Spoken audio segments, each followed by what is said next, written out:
నమస్కారం ఘంటారావానికి స్వాగతం. ముందుగా ప్రధాన అంశాలు. కౌలాలంపూర్ వెళ్లే విమానానికి తప్పిన పెనుముప్పు. శంషాబాద్ నుంచి టేకాఫ్ అయిన వెంటనే ఇంజన్లో మంటలు.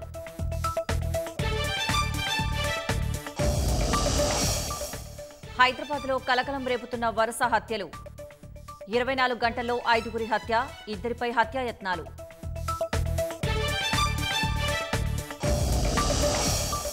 తమిళనాడులో నాటుసారా ఘటనలో 33కు చేరిన మృతుల సంఖ్య.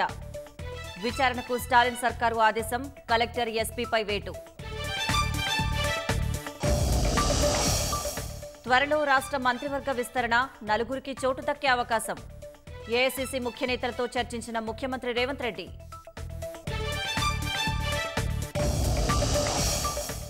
యూజీసీ నెట్ పరీక్ష రద్దు, మళ్లీ నిర్వహిస్తామన్న ఎన్టీఏ. అవకతవకలపై సీబీఐ విచారణ జరిపించాలని కేంద్రం నిర్ణయం.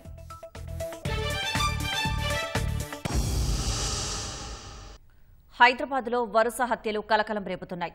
24 గంటల్లోనే 5 హత్యలు, 2 హత్యాయత్నాలు జరిగాయి. వరుస ఘటనలతో నగరవాసులు భయాందోళనకు గురయ్యారు. హైదరాబాద్లో వరుస హత్యలకు సంబంధించి మరింత సమాచారం మా ప్రతినిధి రమేష్ ప్రత్యక్ష ప్రసారం ద్వారా అందిస్తారు.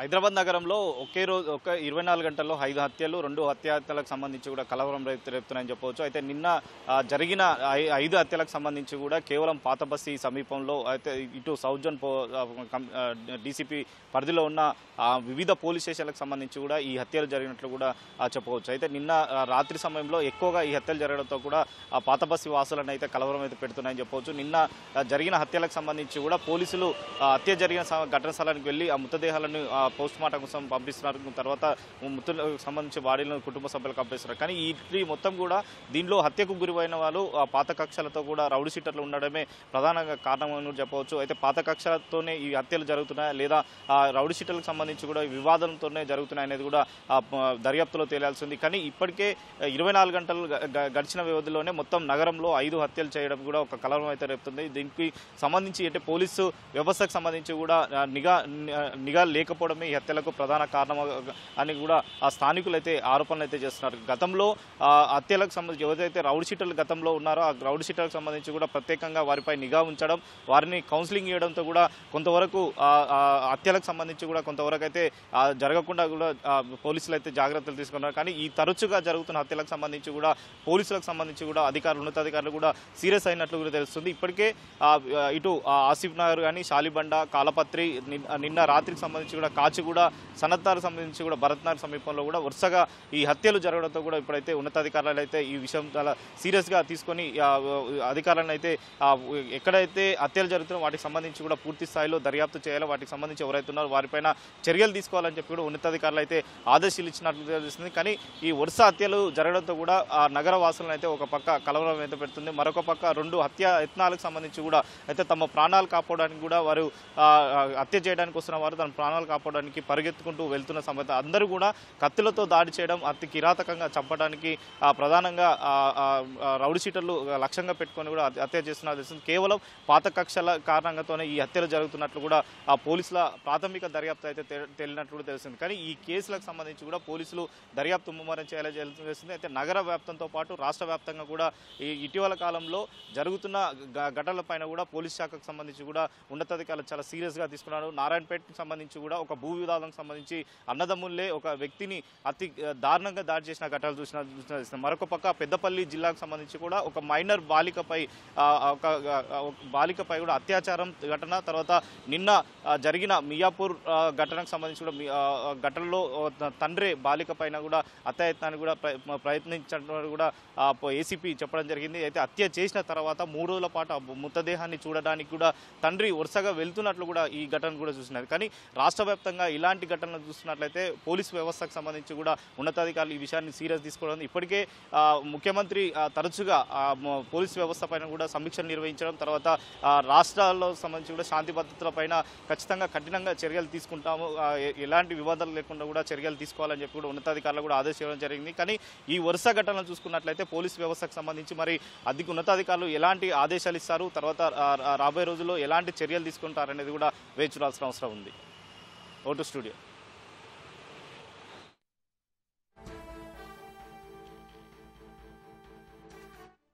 రమేష్.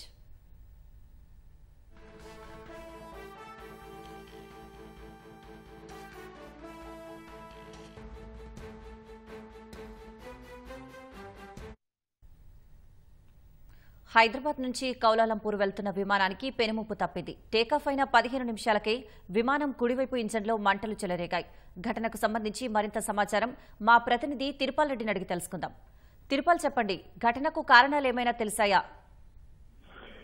నయోమి, శంషాబాద్ ఎయిర్పోర్ట్ నుంచి కౌలాలంపూర్ వెళ్తున్న మలేసియా విమానానికి సాంకేతిక సమస్య తలెత్తడంతో ఇక్కడి నుంచి శంషాబాద్ నుంచి టేకాఫ్ అయిన 15-20 నిమిషాల లోపలే ఈ సాంకేతిక సమస్య వచ్చినట్టుగా పైలట్ గుర్తించి దాన్ని తిరిగి శంషాబాద్ ఎయిర్పోర్ట్ కు మళ్లించారు.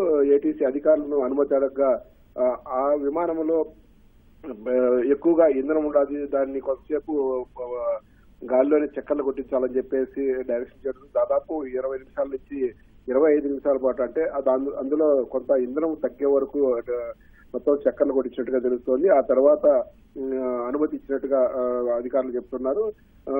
సేఫ్ గా అది ల్యాండ్ కావడంతో అందులో ఉన్న దాదాపు 138 మంది ప్యాసింజర్లు, మరో 20 మంది దాకా సిబ్బంది, దాదాపు 158 వరకు మొత్తం ఉన్నట్టుగా తెలుస్తుంది. ఇదంతా కూడా సేఫ్. వాస్తవానికి ఈ ఫ్లైట్ వారానికి 2 సార్లు ఇక్కడి నుంచి శంషాబాద్ నుంచి నేరుగా కౌలాలంపూర్ వెళ్లే ఫ్లైట్. ఇక్కడ రాత్రి 12:45 ఈ విమానం ఇక్కడి నుంచి టేకాఫ్ అయింది. టేకాఫ్ అయి కొంచెం దూరం పోయిన తర్వాత కుడివైపు ఇంజన్ లో కొంత సాంకేతిక సమస్య ఉత్పన్నమైనట్టుగా గుర్తించడంతో వెంటనే ఏటీసీ అధికారులకు సంప్రదించి తమ విమానానికి అత్యవసరంగా ల్యాండింగ్ సౌకర్యం ఏర్పాటు చేయాలని చెప్పేసి అడిగారు. దాంతో అధికారులు కూడా అప్రమత్తమయ్యి తగిన సూచనలు ఇచ్చి ఎలాంటి ఇబ్బంది లేకుండా శంషాబాద్ ఎయిర్పోర్ట్ లో ల్యాండింగ్ కావడంతో సమస్య ఉత్పన్నం కాకుండా, అదేవిధంగా అందులోని ప్యాసింజర్లంతా అందరూ కూడా సురక్షితంగా బయటపడడంతో ఊపిరి పీల్చుకున్నట్లయింది. దీనికి సంబంధించి అంటే తిరిగి ఆ సాంకేతిక సమస్యను పూర్తి స్థాయిలో అధ్యయనం చేస్తున్నారు. సాంకేతిక సమస్య పరిష్కారం అయిన తర్వాత తిరిగి ఇక్కడి నుంచి కౌలాలంపురం వెళ్లే అవకాశం ఉండాలి. ధన్యవాదాలు తిరుపాల్.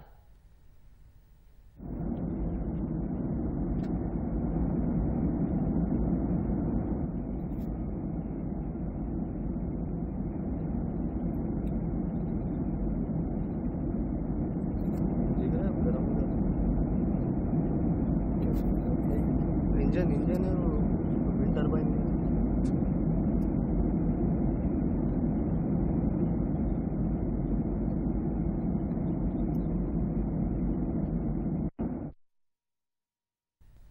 నీట్ వ్యవహారం కుదిపేస్తున్న వేళ జాతీయ పరీక్షల నిర్వహణ సంస్థ ఎన్టీఏ కీలక నిర్ణయం తీసుకుంది. జూన్ 18 నిర్వహించిన యూజీసీ ఎన్ఈటీ 2024 పరీక్షను రద్దు చేసింది. దేశంలోని యూనివర్సిటీల్లో లెక్చరర్షిప్, జూనియర్ రీసెర్చ్ ఫెలోషిప్, పీహెచ్డీలో ప్రవేశాలకు జరిగే ఈ పరీక్షను మళ్లీ నిర్వహించాలని నిర్ణయించింది. యూజీసీ నెట్ పరీక్షలో అవకతవకలు జరిగినట్లు యూజీసీ నిర్ధారణకు రాగా ఎన్టీఏ ఈ మేరకు నిర్ణయం తీసుకుంది. బీహార్లోని పాట్నాలో అవకతవకలు జరిగినట్లు ఫిర్యాదులు అందగా ప్రాథమిక ఆధారాల మేరకు నెట్ పరీక్షలో అక్రమాలు జరిగినట్లు నిర్ధారణకు వచ్చింది. ఈ వ్యవహారంపై బీహార్ పోలీసుల నుంచి కేంద్ర విద్యాశాఖ నివేదిక కోరింది. పరీక్షల్లో పారదర్శకతను కాపాడుకోవడం కోసమే రద్దు నిర్ణయం తీసుకున్నట్టు విద్యాశాఖ తెలిపింది. అవకతవకలపై విచారణ బాధ్యతలను సీబీఐకి అప్పగించింది.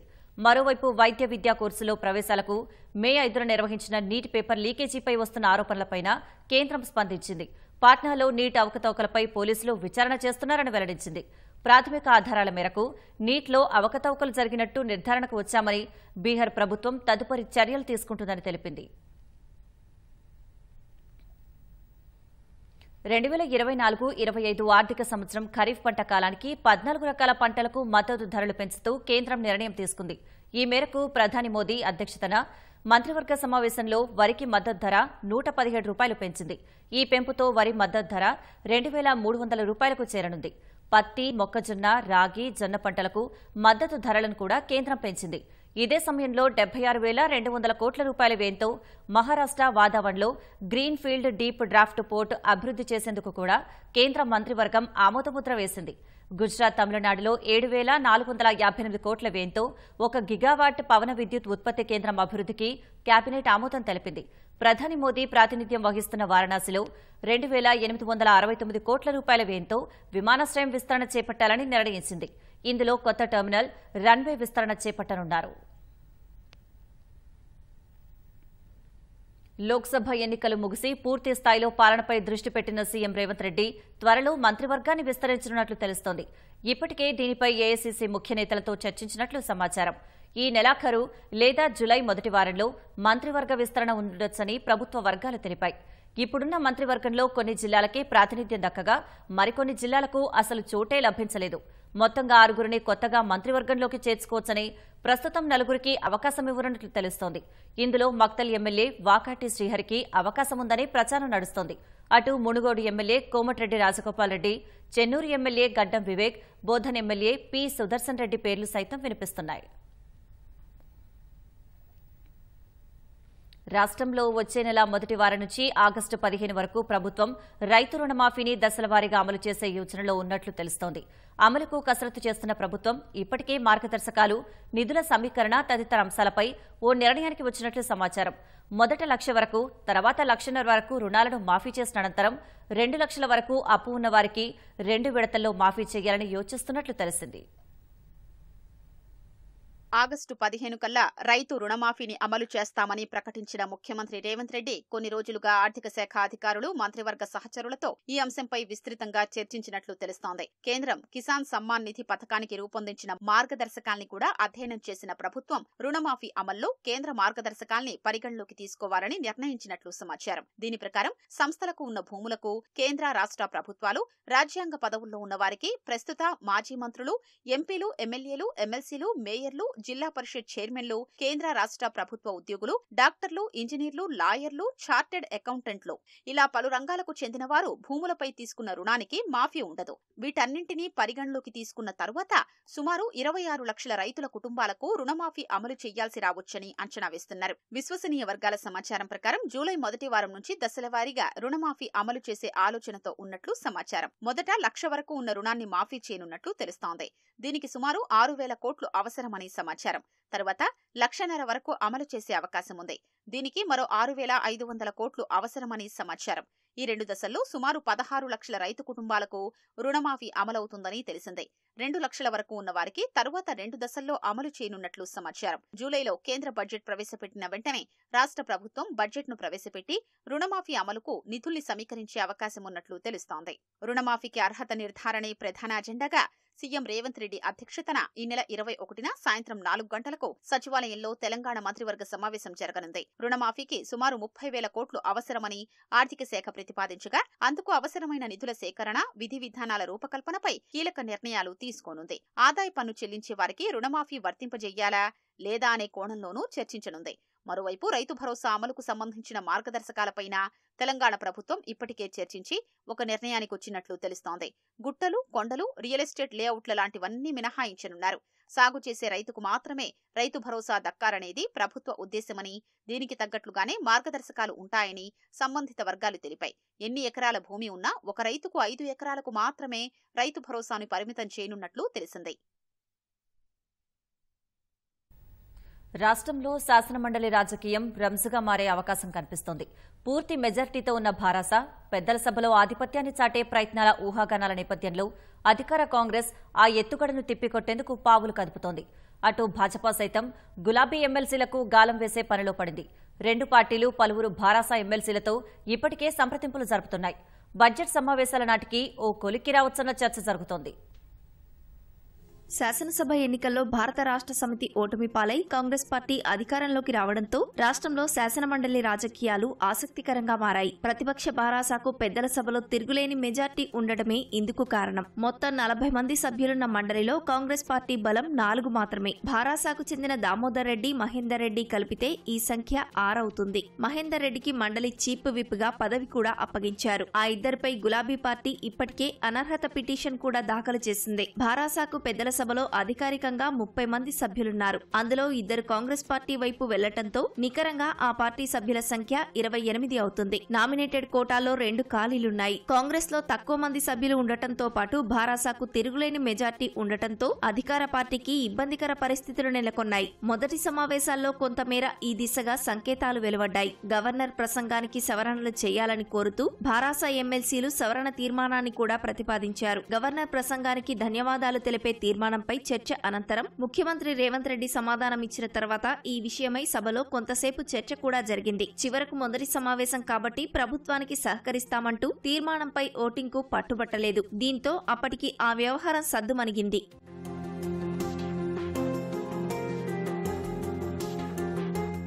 మరోవైపు శాసనమండలి ఎమ్మెల్సీలను ఉద్దేశించి సీఎం మీడియాలో చేసిన వ్యాఖ్యలపై భారాసా సభ్యులు హక్కుల ఉల్లంఘన కింద ఫిర్యాదు కూడా చేశారు. భారాసా నుంచి ఎన్నికైన గుత్తా సుఖేందర్ రెడ్డి, బండ ప్రకాష్ మండలి చైర్మన్, డిప్యూటీ చైర్మన్లుగా ఉన్నారు. దీంతో పెద్దల సభను ఎదుర్కోవడం అధికార పక్షానికి ఇబ్బందికరమేనన్న అభిప్రాయం అందరిలోనూ వ్యక్తమైంది. అయితే లోక్సభ ఎన్నికల నేపథ్యంలో జరిగిన పరిణామాలు కాంగ్రెస్ పార్టీకి కలిసి వచ్చాయని చెప్పుకోవచ్చు. మండలి చైర్మన్ గుత్తా సుఖేందర్ రెడ్డి తనయుడు అమిత్ రెడ్డి పార్లమెంటు ఎన్నికలకు ముందు కాంగ్రెస్ పార్టీలో చేరారు.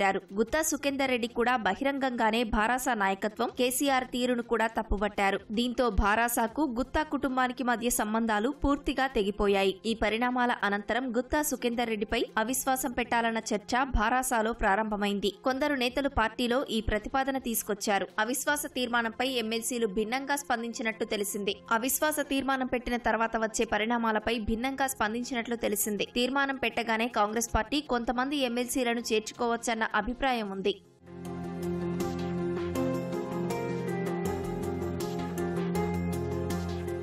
అటు అవిశ్వాస తీర్మాన చర్చ నేపథ్యంలో కాంగ్రెస్ పార్టీ ముఖ్య నేతలు పావులు కదుపుతున్నట్లు సమాచారం. ఇప్పటికే కొంతమంది భారాసా ఎమ్మెల్సీలతో చర్చలు జరిపినట్లు తెలిసింది. వీలైనంత ఎక్కువ మంది ఎమ్మెల్సీలను కాంగ్రెస్ లోకి ఆహ్వానించాలని భావిస్తున్నట్లు సమాచారం. మరోవైపు భాజపా కూడా తమ ప్రయత్నాలను కొనసాగిస్తున్నట్లు సమాచారం. ఆ పార్టీ ముఖ్య నేతలు కొంతమంది భారాసా ఎమ్మెల్సీలను సంప్రదించినట్లు తెలిసింది. కాంగ్రెస్ లోకి పోతే పదవులు వచ్చే అవకాశం లేదని, భాజపాలోకి వస్తే భవిష్యత్ ఉంటుందని చెప్తున్నట్లు సమాచారం. వీటన్నింటి నేపథ్యంలో మండలి రాజకీయం రంజుగా మారే అవకాశం కనిపిస్తోంది. వచ్చే నెలలో బడ్జెట్ సమావేశాలు జరగనున్నాయి. ఆలోగా ఎమ్మెల్సీలకు సంబంధించి కొన్ని కీలక పరిణామాలు చోటు చేసుకునే అవకాశం కనిపిస్తోంది.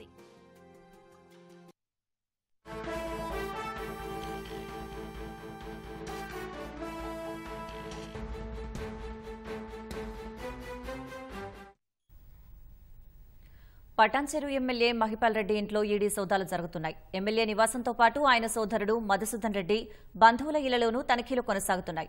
ఈడీ సోదాలకు సంబంధించి మరింత సమాచారం మా ప్రతినిధి నాగార్జున ప్రత్యక్ష ప్రసారం ద్వారా అందిస్తారు.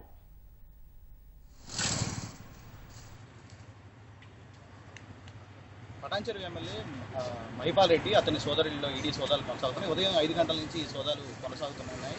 అయితే గతంలో లడ్డారం భూములకు సంబంధించి లడ్డారం ప్రసారకు సంబంధించినటువంటి వ్యవహారంలో పటాన్చెరు పోలీసులు గూడెం మధుసూదన్ రెడ్డిని పోలీసులు అరెస్ట్ చేశారు. అనంతరం అతను సంగారెడ్డి జైలు కూడా తరలించారు. అంటే ఆ కేసు ఆధారంగా మరొక కేసు ఈడీ నమోదు చేయడం, ఆ తర్వాత ఈ కేసులోనే దర్యాప్తు చేసినట్లుగా తెలుస్తుంది. అదే ఇందులో భాగంగానే వరుసగా సోదాలు చేస్తున్నట్లుగా తెలుస్తుంది. అయితే ఇప్పుడు ప్రధానంగా పటాన్చెరులో 3 చోట్ల ఈ సోదాలు కొనసాగుతున్నాయి. దీంతో పాటుగా నిజాంపేటలో ఉన్నటువంటి వాళ్ళ బంధువుల ఇళ్లలో కూడా సోదాలు కొనసాగుతున్నాయి. పటాన్చెరులో ఉన్నటువంటి మహిపాల్ రెడ్డి నివాసం, మధుసూదన్ రెడ్డి నివాసంలో ఈ సోదాలు కొనసాగుతున్నాయి మనకి తెలుస్తూ ఉంది. అయితే ఇప్పుడు దీని మీద గతంలో అతన్ని క్రషర్కి సంబంధించి తహసీల్దార్ ఇచ్చినటువంటి ఫిర్యాదు ఆధారంగా ఈ కేసు నమోదు చేయడం జరిగింది. అప్పుడు పటాన్చెరు పోలీసులు సోదాలు నిర్వహించి అతన్ని తెల్లవారుజామున అరెస్ట్ చేయడం, ఆ తర్వాత అతన్ని జైలుకు కూడా తరలించారు. అదే కేసు ఆధారంగా సోదాలు కొనసాగుతున్నట్లుగా మనకి ప్రస్తుతం తెలుస్తోంది. అయితే ఇప్పుడు దీనికి సంబంధించినటువంటి ఈడీ అధికారులు ఎటువంటి స్పష్టతను ఇవ్వలేదు. ప్రస్తుతం అయితే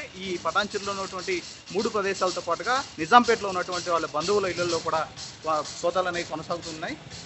ఇప్పుడు ఉదయం తెల్లవారుజాము నుంచి సిఆర్పీఎఫ్ బలగాలతోటి ఇక్కడ వచ్చి సోదాలు అనేవి కొనసాగిస్తున్నారు. మరికొంతసేపు ఈ సోదాలు కొనసాగే అవకాశం ఉంది. ఒకవేళ కనుక ఈ కేసులో అంటే ఏమైనా అవకతవకలు పాల్పడి ఏదైనా మనీ లాండరింగ్కి పాల్పడినట్లయితే ఈడీ కేసు నమోదు చేసే అవకాశం ఉంది. అయితే ప్రస్తుతానికైతే ఈడీ సోదాలకు సంబంధించి స్పష్టమైనటువంటి సమాచారం అయితే ఇప్పుడు రాలేదు. మొత్తం పటాన్చెరులో 3 చోట్ల, నిజాంపేటలో 2 చోట్ల, మొత్తం 5 చోట్ల ఈ సోదాలు కొనసాగుతున్నట్లుగా మనకి తెలుస్తోంది. Naomi, vote.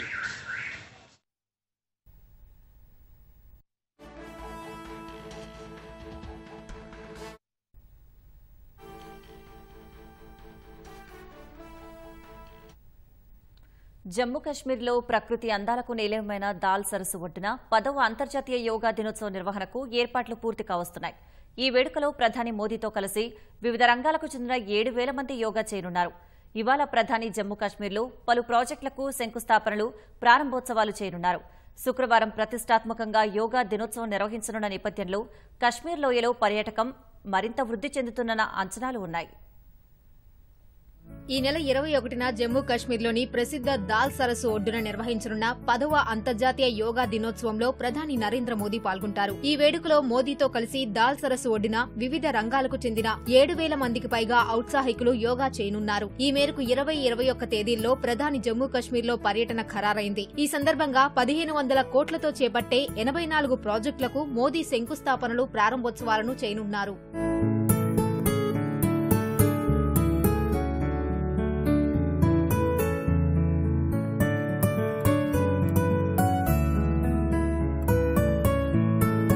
ప్రధానికి కశ్మీర్ లోయతో ప్రత్యేక అనుబంధం ఉందని లెఫ్టినెంట్ గవర్నర్ మనోజ్ సిన్హా చెప్పారు. గత 10 ఏళ్లలో యోగాకు జాతీయ, అంతర్జాతీయ స్థాయిలో గుర్తింపు లభించిందని, ఇప్పటి వరకు 23 కోట్ల మందికి పైగా యోగా దినోత్సవాన్ని జరుపుకున్నారన్న ఆయన ఏటేటా ఆ సంఖ్య పెరుగుతోందన్నారు. కాగా యోగా దినోత్సవ నిర్వహణ వల్ల కశ్మీర్లో పర్యాటకం ఊపందుకునే అవకాశం కనిపిస్తోంది. గతేడాది G20 సదస్సు విజయవంతంగా జరిగిన తర్వాత జమ్మూ కశ్మీర్లో పర్యాటకుల రాకపోకలపై ప్రత్యక్ష ప్రభావం పడినట్లు తెలిసింది. G20 సదస్సు తర్వాత ఎక్కువ మంది విదేశీ పర్యాటకులు కశ్మీర్కు వస్తున్నారని, 2.5% పర్యాటకుల వృద్ధి రేటు కనిపించిందని నివేదికలు చెబుతున్నాయి. అంతర్జాతీయ యోగా దినోత్సవం తర్వాత అనేక ఇతర దేశాలు కశ్మీర్కు ప్రయాణ నిషేధాన్ని ఎత్తివేస్తాయని నమ్ముతున్నట్లు మనోజ్ సిన్హా చెప్పారు.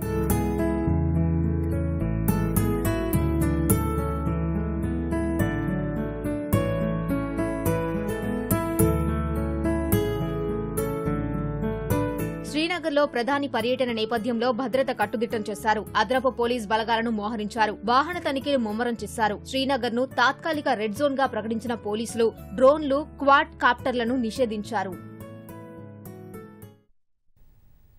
కేంద్ర మంత్రులుగా బాధ్యతలు స్వీకరించిన కిషన్ రెడ్డి, బండి సంజయ్ను ఇవాళ భాజపా రాష్ట్ర నాయకత్వం ఘనంగా సన్మానించనుంది. బాధ్యతల స్వీకరణ అనంతరం తొలిసారి రాష్ట్రానికి వస్తున్న కిషన్ రెడ్డితో పాటు ఇప్పటికే చేరుకున్న బండి సంజయ్కి పార్టీ నేతలు, కార్యకర్తలు ఘన స్వాగతం పలకనున్నారు. సాయంత్రం 4 గంటలకు ప్రత్యేక విమానంలో కిషన్ రెడ్డి బేగంపేట విమానాశ్రయానికి చేరుకోనున్నారు. ఇప్పటికే కరీంనగర్కు చేరుకుని వివిధ ప్రాంతాల్లో పర్యటించిన బండి సంజయ్ సాయంత్రం నేరుగా బేగంపేట విమానాశ్రయానికి చేరుకుంటారు. ఇద్దరు నేతలకు ఘన స్వాగతం పలకనున్న కమలదళం సెల్యూట్ తెలంగాణ పేరుతో బేగంపేట ఎయిర్పోర్ట్ నుంచి భాజపా రాష్ట్ర కార్యాలయం వరకు భారీ ర్యాలీ నిర్వహించనుంది. సాయంత్రం 6 గంటలకు అభినందన సభను నిర్వహించి ఇద్దరు నేతలను ఘనంగా సన్మానించనున్నారు. కార్యక్రమం తర్వాత పార్టీ నేతలంతా చార్మినార్ భాగ్యలక్ష్మి ఆలయంలో ప్రత్యేక పూజలు జరపనున్నారు. హైదరాబాద్లో నీటి బిల్లు చెల్లింపు విషయంలో నిర్లక్ష్యంగా వ్యవహరించే వినియోగదారుల కలెక్షన్లు తొలగించేందుకు జలమండలి సిద్దమైంది. ఈ మేరకు జలమండలి ఎండీ సుదర్శన్ రెడ్డి అధికారులకు ఆదేశాలు జారీ చేశారు. ఖైరతాబాద్లోని జలమండలి ప్రధాన కార్యాలయంలో జలమండలి ఆదాయంపై జోనల్ మేనేజర్లు అధికారులతో సమీక్షించారు. రెవెన్యూపై నిర్దేశించిన లక్ష్యాన్ని ఈ నెలాఖరులోగా చేరుకోవాలని ఎండీ అధికారులను సూచించారు.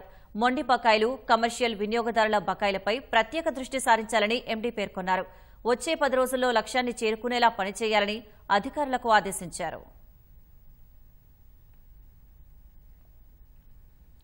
నైరుతి చైనా సిచువాన్ ప్రావిన్స్లో పైలట్ రహిత 2 చిన్న విమానాలు తొలిసారి గగనతలంలో చక్కర్లు కొట్టాయి. జియాలింగ్ నది వెంబడి ప్రయాణిస్తూ అక్కడి ప్రకృతి సౌందర్యాన్ని పర్యాటకుల కళ్లకు కట్టాయి. వెళ్లిన చోటుకే వచ్చి సురక్షితంగా ల్యాండ్ అయ్యాయి. పైలట్ లేకుండా నడిచిన ఈ విమానాలపై ప్రత్యేక కథనం. నైరుతి చైనా సిచువాన్ ప్రావిన్స్లోని నాన్చాంగ్ నగరంలో పైలట్ లేకుండా నడిచే 2 ఎయిర్ క్రాఫ్ట్లు అందుబాటులోకి వచ్చాయి. విజయవంతంగా తమ తొలి ప్రయాణాన్ని పూర్తి చేశాయి. ఎగిరే కార్ల తరహాలో ఉండే ఎయిర్ క్రాఫ్ట్లు పర్యాటకులకు సరికొత్త అనుభూతినిచ్చాయి. ఈ విమానాల్లో జియాలింగ్ నది వెంబడి ప్రకృతి సౌందర్యాన్ని చూసి పర్యాటకులు మైమరిచిపోయారు.